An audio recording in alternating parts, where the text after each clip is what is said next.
Hello everybody, just waiting for everybody else to join on. Hope everybody is well.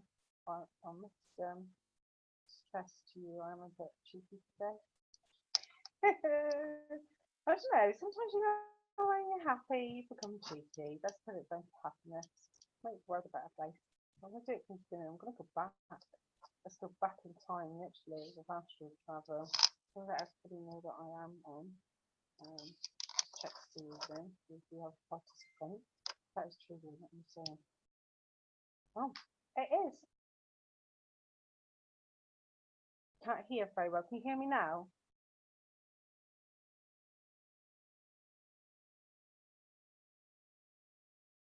I predicted it was you that was in.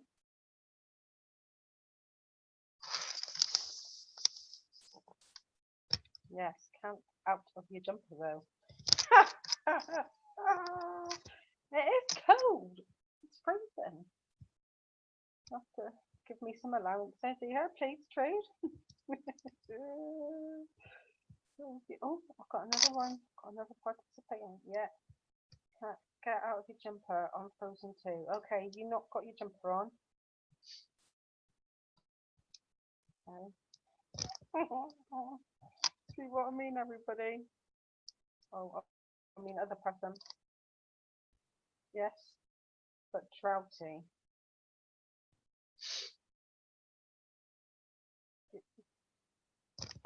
Drawing or naughty? Oh my days. Right, okay, I'm gonna behave. Very serious stuff here.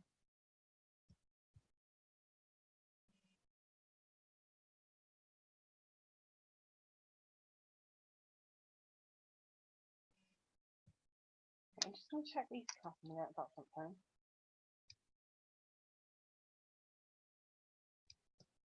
I think it's gonna snow, you know. I think it's all you lot putting the snowman thing on. You stop ordering the snow here. Thank you. Bye to Astral Travel. Who's coming with that? Yes, it is Linda. That's Jen.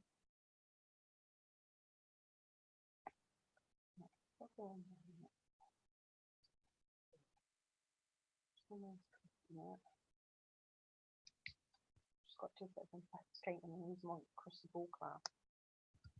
Right. Crystal. This is the crystal.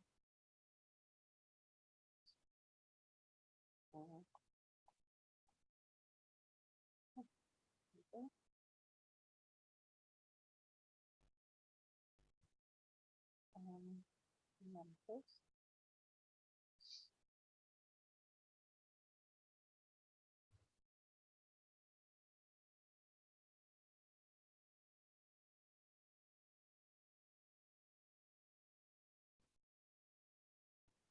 Okay, Trudy, you know with that inquiry about somebody who bought a crystal ball class and they don't want to do it no more and they prefer to swap it for a reading, they're not in the classroom. I'm quite happy with that, but they'll have to book it next week. Okay, fair. That's all I can say about that. I don't mind doing that because they haven't signed into class, so that's okay. I can deal with that. We've got 4 participants there. Hello, thank you all for joining. The attendees are Marilyn, Goodwin, Mandy, Anthony. I will be catching up with you later, Mandy. It's really, really been hectic. Sorry for the delay. I will get to you reading. Hi, Trudy. So what we're going to go over, and those that aren't here can have to catch up. It's Astral Travel. I'm going to take it back and then forward again. So the benefits of Astral Traveling is going backwards, okay, in time. But it's about living in the present moment, and it's all to do with the Enlightenment period. It's a very holistic approach, but you do have to be prepared. And it does also give you that mindfulness as well whilst you're learning it. Preparation is very key to when traveling. It does give us a better understanding of the world because for those that can't physically travel, we can mentally travel and also use our soul. And it also provides us that connection to the other realms too. It does provide also a very good self-awareness of who we are as individuals and growth also in a group. And the history of astral traveling goes back to Bibles. There's several mentions of the Bible and apostles. Apostles Paul to Caribbeans of 12.2 and that, and also the Egyptians would have used it, the Greeks, China, stuff like that. Now, anybody interested in the alchemy course, it's very connected in some ways, and it's all to do with science and maths, so that's an extremely good course. But yeah, a long, long time ago, lots of people would have used astral traveling, okay? And it's only now in the recent years that it's really, really been heightened our awareness of this actual phenomena. If you look at, like I was saying, it was a bit of a joke earlier when I was online about the web, okay, where we astral travel in the web. What I mean by that is that we are constantly connecting to people all over the world, internationally. Every time we're making a connection, we're having an impact of positive or negative energy. And this force of positive and negative is forever like contingent, and it's very evolving. So it's very important to heighten our awareness as we get through this very new era of the Enlightenment, which a lot of people are now waking up to. So it's very trending, it's very popular. The Swedish philosopher Emanuel Swedenborg was one of the many philosophers, practitioners to write about astral traveling. Okay, you can also read about Charles D. Tart.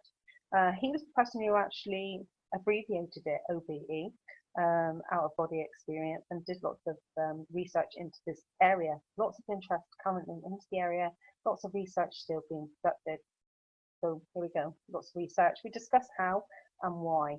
Okay, now how you would actually research it is to actually get your own journals and study it, your experiences as well, and also going through those experiences when we learn to do it properly.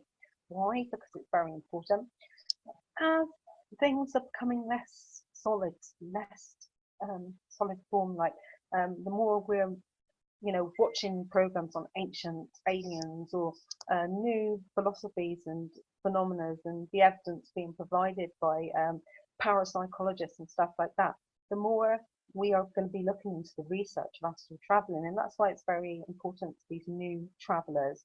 That's what they class themselves, new travelers. Okay, in order to be a good traveler, you have to have an open mind. You have to be mindful. Now, mindfulness means concentrating on one thing at a time. Like me, I'm not mindful at all. I can't concentrate on one thing at a time. I'm an extremely busy person, so I've got different lessons, different hats on, doing my spiritual work, healing work, whatever it is. It's very difficult for me to remain mindful. But even though I have all of these different things going on, I still have to try and maintain some sort of mindfulness. So I'm aware of it, and that's what it's about, that self-awareness of actually concentrating on maybe one subject at a time. Okay, it is better to actually astral travel together. It enhances our relationships. Like I had, like last night I was live, and then I called in Michael Keelan and said, come on, astral travel over to me. It brings that connection of funness as well, able to connect with each other from a very far distance. You could be in Egypt, Australia, New Zealand, like Mandy here. Mandy, I sense that you are astral traveling. That's what I was given knowledge of then. So have you been doing that? I was made aware of it then. So believers, I asked you, are you a believer? Why? And your experiences. And lots of people talked about their experiences of where, say, I can remember Deborah saying about her sister, they were separated, and they would astral travel and use this form of connection in order to communicate, which is wonderful. There are positive values to it, which is exploring, adventure, holiday. You can see it as a holiday. And then we discussed why would you astral travel project. Now, a lot of people said it was merely out of interest. Some people it was to connect with somebody else, like, for instance, somebody that they had separated from. So these are the planes of existence. We have the subtle plane, then we have the seven plane, and then the lower planes. Lower planes being Earth, okay? That's the lowest plane. Seven planes go up, astral being on the second plane. There we go. There's a physical, astral, causal, agastic, mental, psionic, and budic, okay? The Earth physical has three-dimensional, so we're in a three-dimension. The astral takes two-dimensional, so the energy moves faster than light in the astral, and that's where all souls go, okay? There's no people, there's souls. It's very emotional based on that realm, and it's fluid and it's very inconsistent, okay? And these are the colours of the plane, so it's all to do with the seventh chakras, going from your root up to your sacral, up to your solar plexus, the heart, the throat, into the third eye, into the crown chakra, which is the top, which is actually known as the Budic one. This is where the violet flames are. Okay, we'll be doing that later. Violet flame workshop, absolutely phenomenal. I think everybody who's actually participated in that has really, really enjoyed it, haven't they? So I am going to be listening just to your comments here in a moment. So I think I'm actually last week I was stuck going back on my body and was awake. Okay, Mandy, yeah. And that can happen as well. And sometimes we get sleep paralysis. And I know there's a couple of people here that have actually experienced that. Explained it's quite a frightening feeling. Things are frightening if we can't recognize it and we don't understand why it's actually happening. Okay, once we have that knowledge base, it becomes less fearful. I think we're all scared of the unknown. You know, we all are. That's normal. And but as we become more aware of the subject area, we actually start to realize, well, actually, it's not scary. It's part and process of our development as human beings, obtaining that knowledge and knowing exactly who we are and what our relationship is to the whole universe, not just this planet. So the second plane here is the first plane humans can actually enter. Okay, so it's charged through, as I suggested, through emotional energy, and when we pass it, this is where we actually go to the astral plane. Now, I don't know about you. Do you believe that? I just wanted to talk about that a minute. Do you believe we go to the astral plane, or would you call it something else? Because for me, and I really am interested in your comments. I'll tell you what I think I feel actually, because I just like to hear from you what it is you believe when we pass. Do we go to the astral plane next? I'm just interested in your comments. If you could discuss that, that would be fabulous. It'd be good if we could all participate in this just to get some sense of idea of where it is. You know, you are in terms of learning this or have learned it, because you know, just because I'm a mentor doesn't mean I know more than you, because we've all got different experiences essentially. So it'd be really good just to get some idea of what it is you think is the next level. Okay, transit place.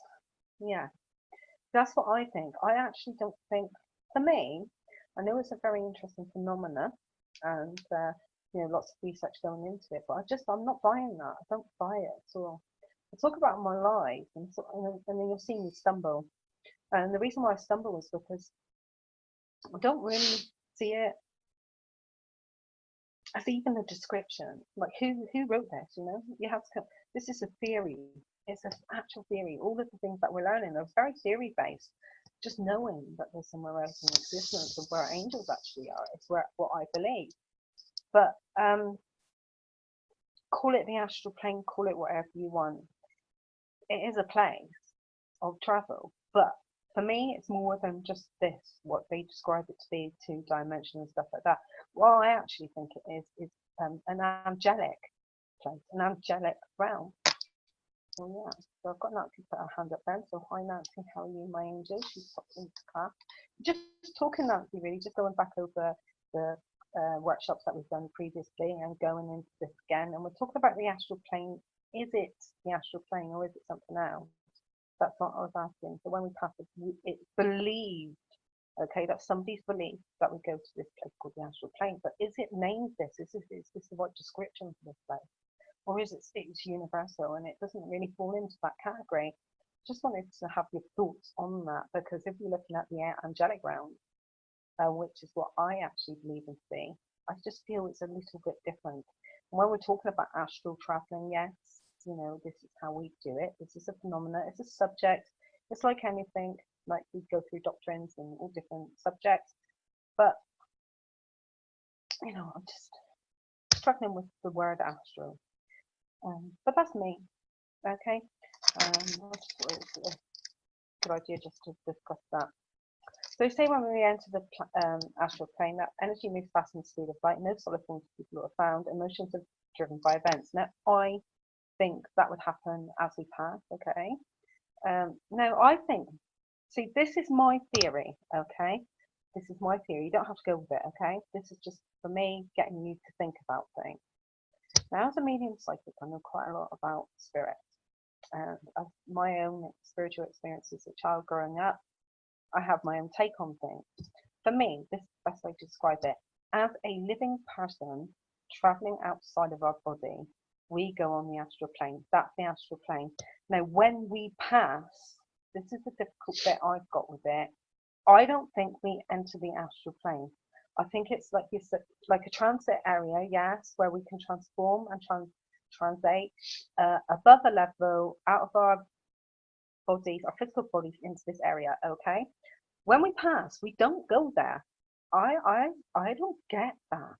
I'm not getting that we go to the astral plane because the spirits have never presented that to me.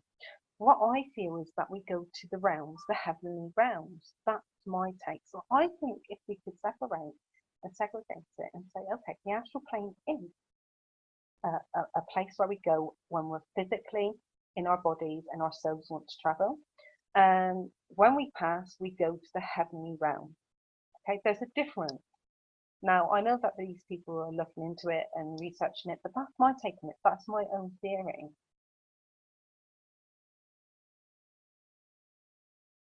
So someone said, good morning, lovely Rach. Just look like one day I had a reading with that man with his scar. I felt like it was right there with him. Yes, Nancy, because it's that ultimate connection. But I don't think it's the astral plane. I really don't. I think it's because we're talking to the spirits, that they are somewhere in the realm. I see beautiful gardens. I see it all being very godly. Not in a religious aspect, not because I've been sort of guided to think that. It's just, and what I mean by guided by parents or anything like that, what I'm saying is that I've been guided by my guides and stuff like that. Yeah, I think we go to a heavenly realm too, Marion said. Yeah. So does that make sense if I try and differentiate it, that when we pass, we go to this heavenly realm? If we're entering into the astral plane, we're doing it from our solid forms, because we have to use our solid bodies, we have to use our souls in order to do this traveling. To me, that makes more sense. So I would query and question, and that would be my my analyst, and that would be my theory against it. Okay, the subject, because I'd argue with science that actually that's not true. But then, you know, we're talking science, and science-based people will think of methodological ways, and they will think of it from most probably not a spiritual sense, even though they understand that, yes, we've got a soul and it can travel. What they're not saying is that we can actually travel into a heavenly realm. It's almost like they're differentiating the subject purposely in order to make it more science-based, okay? So that's the astral traveling be the here and now and not as traveling with the spirit. That's what I think. That's my personal thing. And I think also, Rachel, the bad people, shadow people that you see with dark around them. Shadow people have been seen in the astral realm. Now, are they bad? It's how we perceive things. I think perception has such a fundamental part to play with anything to do with the spiritual realm and our connection to Earth as well. Now, I don't believe that they are bad. I think it's the unknowing of who they are that makes them bad, because it's, once again, it's that like, oh my God, like, you know, I don't recognize this. It makes me feel funny. It will make you funny if we ever see something that's not to our usual perceptional self, because our senses naturally will defend. It's almost like, you know, when you get a disease and something's not recognized to the body, it attacks, and that's how you get your antibodies and stuff like that all worked up. Okay, and that's why people have panic attacks as well. It's due to that. It's the flight and fright syndrome. If you've got something attacking you, you instantly, your body overreacts almost. And I think our perception does exactly the same. If we don't recognize something and it's presented to us, we will go into a, oh my God, black, dark, shadow people, you know? I think they're intrigued by us. And I think there are entities out there, good, bad. I don't know. I always see things from a balanced perspective. I think from anything bad, you can draw good from it. So there's always positive around, no matter what. And the positive energies are a lot stronger.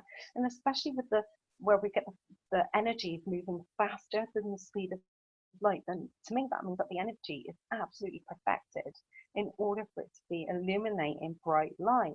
Now, if we're looking into the astral plane, or the perspectives of the chakras, from the root chakra going all the way up to the crown chakra, and we look at the violet, that is to do with the violet flame, which is an extremely positive, extremely powerful energy force from angels. Anyone doing the course, they're absolutely adoring it. It's most probably better than angelology in that respect, of the pure energy from the violet flame. Now, for me, that proves that this energy level of astral plane is very energetic, bright light. Now, nobody's actually had no recorded real bad incident, not proper, in the astral plane. I think it's perception, and I think that's the problem with things. When it's how we are perceiving ourselves and perceiving ourselves, not just around our own physical bodies and solid form in our society, but as a universe as a whole. Now, if we just withdraw that energy and leave that residual worry and things like that, and we're astral traveling properly, you'll see that actually worry is diminished, because it's not of that level. It's a higher level, so we don't worry in that level. It's only in this physical level that we actually know of fear and those negative energies. So I hope that helps. But once again, this is my opinion. You know, everybody has their right to their own. People have seen dark shadows in a different way, and that was really creepy, then that's your experience. And you know, and that's fundamental to the research. So write down what it is you experience and maybe why.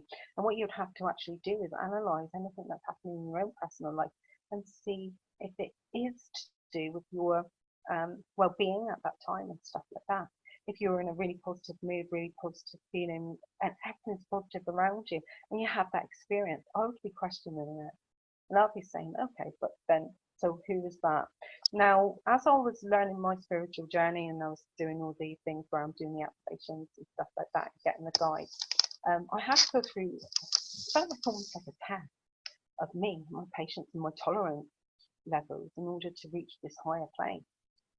And I never forget, I went through this tunnel and I felt like I'm falling in this tunnel. And I think I've explained it to people in live before, where I was going through these brambles and it was the darkest, ugliest place. And I felt thorns around me and I didn't think I was going to get out. And all of a sudden I got out and I could see a bright light and I could see Jesus standing there. And it was just bright and his arms opened up to me. And my ability just went tenfold. And I could see other angels, you know, Archangel Michael. I could see this other angel, and I've never known who the angel is. It's one with a harp, and Sancriel, and Uriel, Gabriel. All of it just presented itself to me, and it was like I was being tested. That I had to get through that dark period, that dark moment, in order to get to the light. Now, for me, that's what's most probably happening. If you're experiencing the darker moment of the test, okay, don't fear. Look right through it and go, I love you. Or get behind thy back, something is a very good thing to say. Get some salt, throw it over your left shoulder. That's what I do. Anything that's going to blind the darkness, because what we are is we are light workers. We are representing the light and showing the way. You know, I don't really like that word in light workers, but it is essentially, that's what we're doing. We are showing the way. Call it something else. Try to think of something else to call it. We are the children of the universe. Essentially, we all are, aren't we? So I don't know if anybody's had a personal experience of that, but I have, where I've been in very difficult situations where I've been attacked physically by people. And, you know, and I've looked that person in the eye and gone, go on then. And again, right? And I faced the fear and I could see the person absolutely petrified because I didn't fear no more. And when we don't fear anymore, it presents a total different picture of that person, because that person is actually weak, okay? So if you're seeing a dark spirit, a dark force, an entity, they're weak, okay? They are absolutely petrified of looking in themselves and actually finding their own light. We've seen that. Everybody's seen that surely in our own life. You know, I know you have, because I've listened to your conversations and stuff like that. And that feeling of like, I'm not scared of you anymore, okay? Is exactly the same as these entities. They will push your vulnerability. They will try and get to your weakest part of your soul, and they'll want you, and they'll beckon you to try to be with them. but they're weak. We don't feed into the dark. What we do is we help it illuminate, okay? And when we do that, it makes us such a better person, okay? And this is to do with the wheel of light, the etheric aura, the astral sphere. There's higher planes, there's the causal planes, the energy, there's intellectual plane, and the energy moves very freely, and the concept, the thoughts, and everything. So this is a higher plane where intellect is different. As I was saying, you're leaving essentially those lower thoughts from Earth and actually raising your intellectualness as you reach higher planes. This is the fourth plane of existence, and this is the knowledge of all humanity. So everything's kept in records here, and we're able to access this records. Now, through our memories and our spiritual journeys, that's what we're essentially doing. We're accessing data. That data is presented to us in order for us to give validations sometimes and things like that. And there's secrets within this realm, okay, in books. We have the mental plane. This is the fifth plane, and energy is abstract, so everything's abstracted.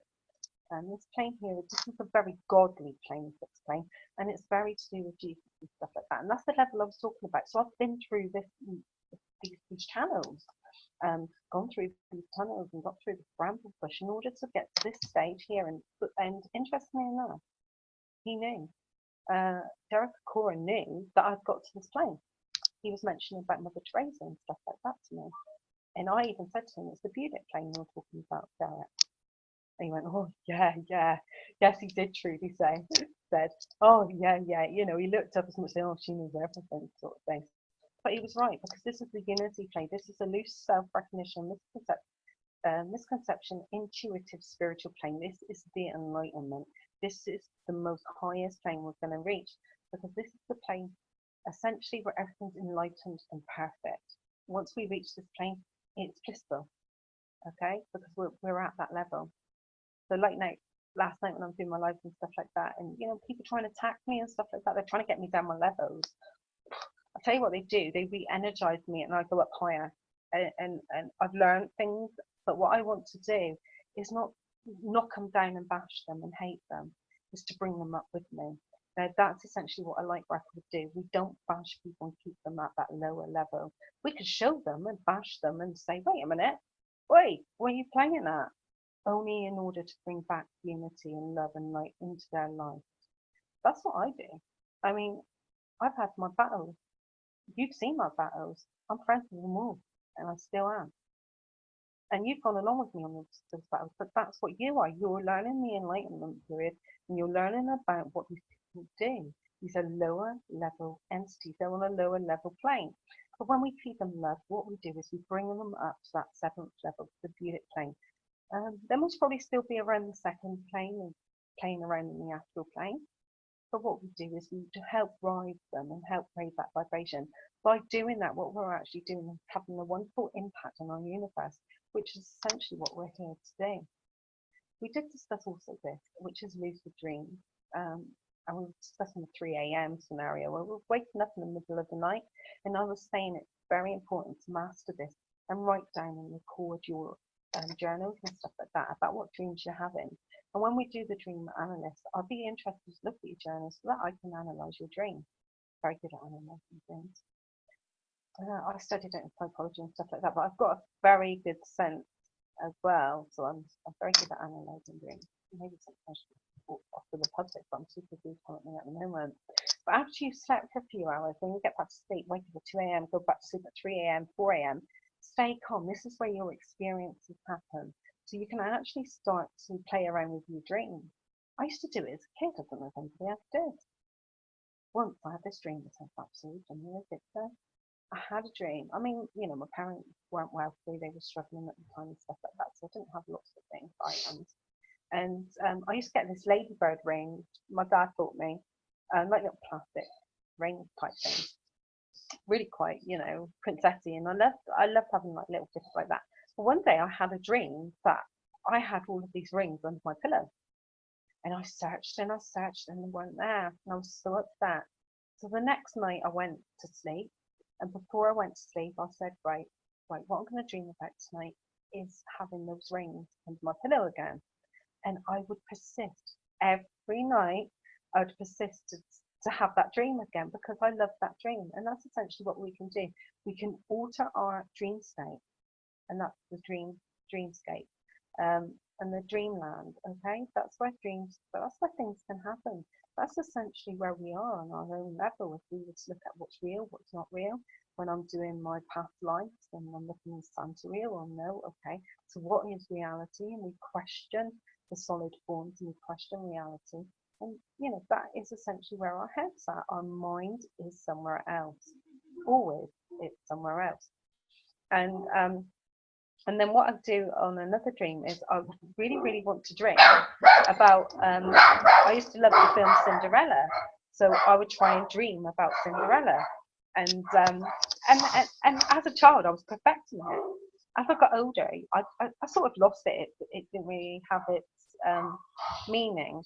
But what I did notice when I went through traumatic situations in my life, it would almost like spew out into my dream. The trauma would block out the memories in my physical self when I was awake, but as I was sleeping in my dreams, I would dream a lot of stuff, and it lingers on. And that's our way of our memory dealing with our dream state, is actually also to do with our physical things that have happened to us, like, you know, post traumatic stress disorders and stuff like that. Because that's essentially where we're making ourselves better. It's dreaming is like a healing process, really, and it's very important to us. So yes, I've started learning to do this with bad dreams for years. My daughter and my grandfather visit with me yesterday. She said she was fishing, and grandpa said that, and what was up, kid? She said it was so real, mum, I could touch him. Yes, and that's another thing. We can actually wish to see our loved ones in our dreams as well, and essentially that's what we can do. I've often carried dream scenarios in my head. I think it's lovely, and it's a really good thing to get used to, because that's exactly what we've been doing in this dream landscape, is exploring and taking those adventures. It's normally a place you've been, normally a place you would recognise as you're practicing it, normally like mother's house. There may be other people there in your dream, okay? And you can create dream characters, so you can create your own characters. And today what I'm going to be teaching you, because we've done all of that previously, but I've just tried to elaborate it to get us up to speed, is the technique, okay? Now, meditation you have to do continuously. That's extremely important. That's what I told her. She was doing what he loved. He loved fishing. You. So the hypernagonic state is the experience of transition or extra from wakefulness to sleepness in humans. This is the consciousness during the onset of sleep. So it's the mental phenomena that occur during the threshold consciousness planes. It's a phase included in lucid thought, dreaming, hallucinations, and sleep paralysis. So this is a technique, and it's just something that I have to introduce to you, because I'm teaching you also not just the practical side, but the theory based as well. Or, you know, but we have got quite a lot of stuff to do. So I just wanted, for now, just to discuss the benefit of astral traveling before I teach you one technique today.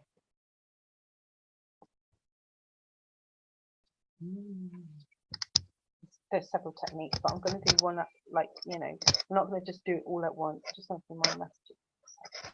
Sorry, multitasking, not being very handy.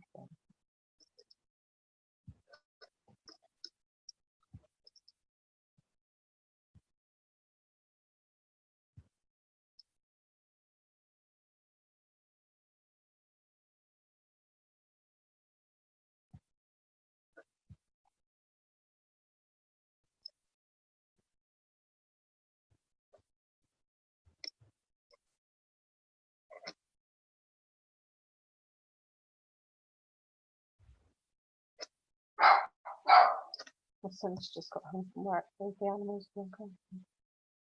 I don't necessarily care for me. Friend of David Wicks came back to get me because he was in love with me. I put some very love what was actually on the set. Oh, that's interesting. Do you know what? And I think that was triggered or something, because I mentioned something about EastEnders online. You know, just even one word, or somebody even mentioned the word EastEnders, or David, or Mr. Wicks, or anything like that, even a candle wick. Do you know, it can trigger, can offset just a memory of that name, place, or area. That's how it can actually happen. happens. And that's that I feel I travel to equalize this road all the time. I think I do, or is it just a dream? That's the thing. What is reality? Because really, isn't it essentially our emotions, events affect us, and all of these wonderful things happen to us, or not so wonderful things, and it actually portrays itself in our dreams, because that's really how we're feeling. So our physical self, we're pretending, really, aren't we? We are. I mean, come on, how many people pretend? We're always pretending. Always. We wake up, pretend, we pretend we enjoy getting in a car. How many people hate traveling in a car? I really can't stand traveling in a car. I love to go on a horse and cart. I said it to Steve last night. Got stuck in the middle of them in nowhere, dropping off Grace. Late for everything, late for my readings. Was literally, I felt like I was in the wilderness, but I loved being lost. And I said to him, I love being lost, but I don't like being in the car. I hate being in cars. And I said, oh, wouldn't it be lovely if we were on a horse and cart now? He went, oh, Rachel, just go and get you one. I said, no, but I'm just imagining I'm on one. I said, oh, great. So we got back really, really late. And I felt I was on an Emmerdale set because it looked like the blimmin' Emmerdale because of the dales and stuff like that. And I think, yeah, what is our own reality? What do we really think? What is it you really want in the life? Well, people ask me that question, what would I want in my life? Would it be money? Would it be happiness? Would it be, I'm not Spanish, what is it? What do I want in my life? Do you know my answer to that? I've never known it. I've never actually known exactly what that is because I feel it is as it is, okay? Because our dream state is totally different. So in our dream state, we can make our world perfect just by closing our eyes, can't we? In our physical world, we're governed by rules and regulations. We're governed by a physical plane of low vibration. What possibly could be perfect on this planet? I used to always argue with my dad and say, Earth is what you make it, heaven or hell. And he used to say, no, it is hell. And I used to think, yeah, but that's your perception of Earth. If we looked after Mother Earth, would she be better or less aligned? No, it is perceptional. But our dream state, I love the angels. I just love angels. Just wrap myself up in their wings and go to sleep. And make sure my family's safe and all of those things. But on this physical planet, nothing's safe, is it? I don't mean to be morbid, but that is reality. I mean, reality is as it is. We live in a very hard world where there's lots of nasty things happening in it. And I think also we're in denial sometimes that we live in a Western society. Forgetting what happens in the Middle East and other countries and seeing animal cruelty and stuff. And we toddle along and we worry about the next commercialized item we're going to buy or the best car we're going to have, our house. And yet we forget that those people there are absolutely in poverty, restricted. They only have their thoughts, don't they? Really, they only have their minds. Could you imagine being confined in a slum somewhere with no food and no water? What's their hope? Where's their hope? Is their hope through astral travel? Just a thought. But they must have to believe in something keeps them going in order for them to live, to survive. Survival. And survival, that's all we do, we're just here surviving. So I don't think this is our reality. I think our mind and our dreams are our reality. You see those adverts with the little children coming on TV, and they've got tears in their eyes and their bellies are swollen because they're hungry, and they've got no food and no water. I always think, why? Why have we done that to our planet and people? Or you see the dog being slaughtered or in another country. Why? Why are we doing that to people we love and care for? And I always think, I wonder what they think. I wonder how they feel. For me, I think they think they feel, when is it going to get better for me? When they go to sleep, don't they just want to be like us in our Western society? Isn't that their dream? But everybody's dream can never be defined in terms of monetary value. It can only be defined in love and safety and the basic needs of survival. on Earth, that is. So for me, dreams are real. That's where magic happens, because that's essentially where our minds are. Our hearts are not here on this planet, because how can it be if we allow this cruelty to continue on Earth? That's my thought. I mean, so the benefits of astral travel for me is changing the world. Okay, for me, that's what it is. It's reaching on a higher level, getting people to a higher awareness, so that we're able to create and plan and raise the vibrations in the frequency in order to stop the suffering of Earth. And I think that people are chosen for this journey. I think you're all chosen for this journey because you've been attracted here. I don't believe that it's a cult. I don't believe it's a belief or a religion. I think that's just humanity, isn't it? And us as human beings, I think, need to be raising that conscious higher awareness in order to achieve this every day. So when people ask me what is it I want from life, that would be my answer. I would wish that people could be in their own reality, their real reality, and not the one that's consumed and man-made, but the one that actually is of the universe, the one that everything is cool. Not religious. Religion to me has no part to play in anything. There's only one religion, that's the universal law. So this is the technique that I was actually going to talk about. It's called this is the New Traveler. Okay, this is the technique. So New Traveler. Robert Bruce is the person who introduced this technique, and it's very effective. It's one of the most effective. It's a key ingredient to projection technique. Invisible imaginary rope hanging from the ceiling. So you imagine this rope is hanging from the ceiling. The rope you use to exert dynamic pressure as the finger point on your astral body to force its separation from the physical. So what you can imagine is this rope and connect it all to your chakras, okay? Because essentially we're energy, so it will be from our chakras, points from the root chakra to the sacral chakra, to the solar plexus, to the heart chakra, to the throat chakra, to the brow chakra, up through into the higher divine self, going right up to the violet flame. I'm calling it that because I've got subject area after it, but I call it the divine source. So that's what you do. So if you could just do that now, we're not gonna astral travel now. What I'm trying to teach you is the technique. If you could just see this rope, you can see a ladder, whatever you prefer. But Robert Bruce actually introduced this technique. It's called the rope technique, and what you do is you pull it down. Okay. Imagine it hanging there. Pull it down through your chakras. Pull it down through your crown, right down, side from the crown to the brow, right down into your root chakra. Okay, almost like knotting it there. Reach out with your imaginary hand and pull yourself, hand over hand, up the strong invisible imaginary rope, and then you pull yourself. And what you actually do is start to feel quite giddy inside you. And you get like a feeling of vertigo. And what you're actually doing is pulling your your non-physical self, your inner soul, and you're pulling your body out into the astral plane.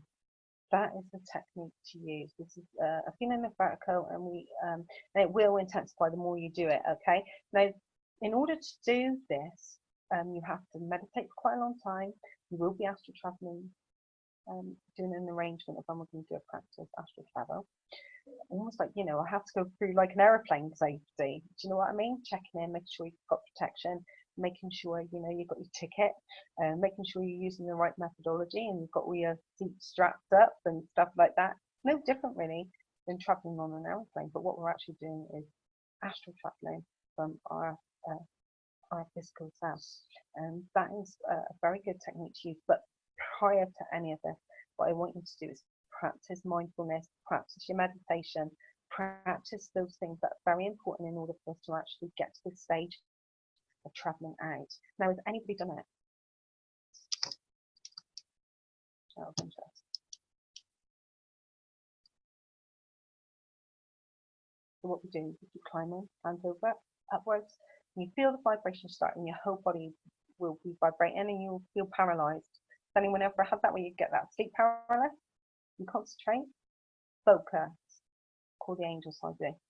Climbing up that rope, okay? And next you feel yourself coming free of your body. You exit your body in the direction of the imaginary rope. You'll be hovering about your body, okay? And that's when you're free. You watch yourself go to sleep, lie down comfortable on your back, facing the ceiling, relax your body and clear your mind from unwanted thoughts. And relax and relax and relax. Now, I don't know if anybody finds that scary. I think a lot of people do get scared of the thought of astral traveling, seeing yourself and stuff like that. But I've actually done it all my life. I had those experiences as a very young child. I didn't really find it scary. I found it scary after rather than during. Okay. Oh my God, I'm back down here. But we've been doing this through meditations and stuff like this for quite a while, so you'll just all be amazing. That is the end of today's session, and I just wanted you to talk, discuss what it is we've been doing here today, and see what it is you feel and think. Well, I'll get my chat up and see this out. I think I behaved quite well. I wasn't too cheeky compared to my lives anyway. A good life. And yeah, just tired, but climbing that rope, getting to see some height, not scary. Yeah, and I think, yeah, you will feel it. You feel that vibrational change. But if you're used to speaking to spirits and we're used to doing the meditation, it should come extremely easy to you because you've already essentially practiced it when we've gone on our walks, but it's a different thing when you're doing it on your own. So it's up to you entirely if you want to practice this, but I do suggest not doing it yet, okay? Give it a couple of weeks. We'll do it then. First of all, what I'd like you to do is meditate, okay? Get yourself to a calm state of mind. Try and not fear things. Don't worry about the black shadow men. Don't worry about graves or whoever these entities are out there. We are the children of the universe. We are here to do our work. Get that, okay? Because that just, it's a blockage. And normally our own blockage is caused by things that have happened to us in our own life. That's fear driven. And yeah, I get scared. I get scared daily. I hear thunder. I'm like, oh my God, I'm frightened. But then I calm myself, like, okay, Rachel, just sort your life out for a moment. Call on those angels. Get them to make you feel calm so that you're able to sustain your own mindfulness and your well-being in order for you to get this blissfulness, contentness, in order for you to do that. So, and the next lesson will be Violet Flame. So I'm going to get on with that. I will send over the link for you. That's a very good course to get you to that blissful place. Those that have done it and been absolutely thrilled to do it, and I thank you all for joining me today. So thank you until next time, when we are going to carry on practicing, looking at the theory basis, and I'll be going over several techniques because there might be one that suits you and might be not another. Like some people prefer a ladder, you know, some people prefer just a not so novice, those that are really used to doing it for just to do it, like, you know, you just fly and stuff like that. But there is techniques and there are ways, and you know, and I always say that I like to teach from a very professional basis because safety can't, you know, it's imperative. You know? So I'll leave it there today. So I hope you enjoyed it, and lots of things to think about and consider. Please do start doing your journals and keeping on track of your dreams. Try controlling your dreams. That helps with heightening your own awareness and keeping your mind very stable. It gets rid of anxiety. Wonderful today. Thank you, Rachel. And thank you, Marianne. And thank you all. I will see you very soon. Those that are doing Violet Flame. Thank you. Take care, everybody.